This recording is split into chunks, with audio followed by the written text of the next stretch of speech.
Lamb noisette. So we're rolling these two different ways today, and then we wanted to see which one looked better. You'll tell pretty quick which one looked better. I was going to say, you need you guys' help. What do you think? But it's actually blatantly obvious. So this one here, we're going to roll as a pinwheel. The next one, we're going to roll it. Basically, each side of lamb loin will be an individual roll, then put them together at the end. And it's pretty obvious which one looks better. So, but you got to try these things. You got to experiment stuff around. So anyway, tenderloins are off now.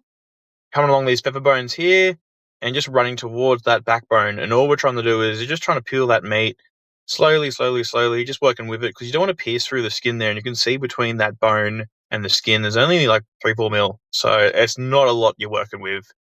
Anyway, we've got through that. And now we're just rolling back around the other side, joining it up, just going over the top of those little vertebrae. We marked them out in the others, we marked them out first. And now it should just fall out. Just like that. So this is the first time we figured we're going to do it like pinwheel style. So we're opening up the loin meat, we'll open up the tenderloin and just run everything even, like I was just trying to make it all even and all like looking the same lean to fat ratio instead of like rolling some parts are just fat and then rolling some parts are just lean. I figured it would look better if you could just, make it work like this. So that's what we did. There's a tenderloin, just cutting that in half so I can put one half of each tenderloin on the end and then put the other tenderloin in the middle, and that creates a nice even thing. If I was thinking, I probably would have got, just a plastic bag or something and a mallet and done that and just, beat the crap out of it and thinned it out. And that would have made it easier. I could probably put more stuffing meat and sausage meat and, all the good things in there.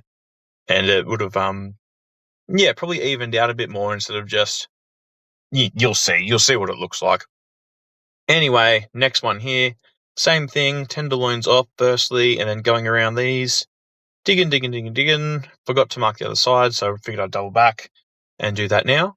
But freed all that up. I like to work in one motion, like I would have liked to do that first, then the tenderloin, then the next tenderloin, and then started going under. But sometimes you just don't do it right. It is what it is.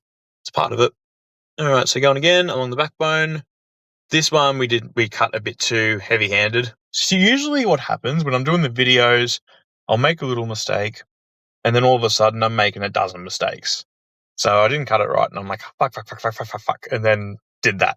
So I'm like, oh no. I'm like, oh well, they're gonna kill me on the comment section, but it is what it is. It's all part of it.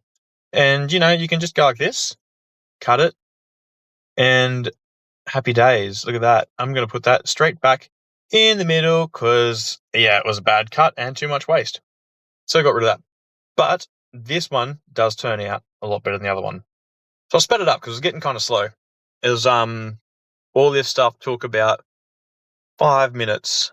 So we got it on a 4x speed and it makes the whole video 4 minutes. If you want to skip the next minute 20 from now, you'll see the finished result and you can have a good gauge of which one's better. But it's definitely this one. Rolling both sides up individually as opposed to rolling it up central like that. Big difference. These ones had a smaller diameter, so that would be probably easier to sell, I'd imagine. But you need to do it right. If I was doing it again, I'd bash them down so it was all nice and flat, and then I would do like a thin layer of the crofter mix along the whole of it, and that would have been a way better way to do it. So more of a pinwheel as opposed to like half. But the next one with a full saddle looks way better anyway. So this is how we'll do them from now on. And you got stuff around. So what's in them is our lamb kofta mix. So it's basically, we could say an 80-20 lamb shoulder sort of mix with just traditional kofta seasoning. And then we've diced up some basil in there. And there was also a bit of sun-dried tomato. So it was a good little Mediterranean-ish mix.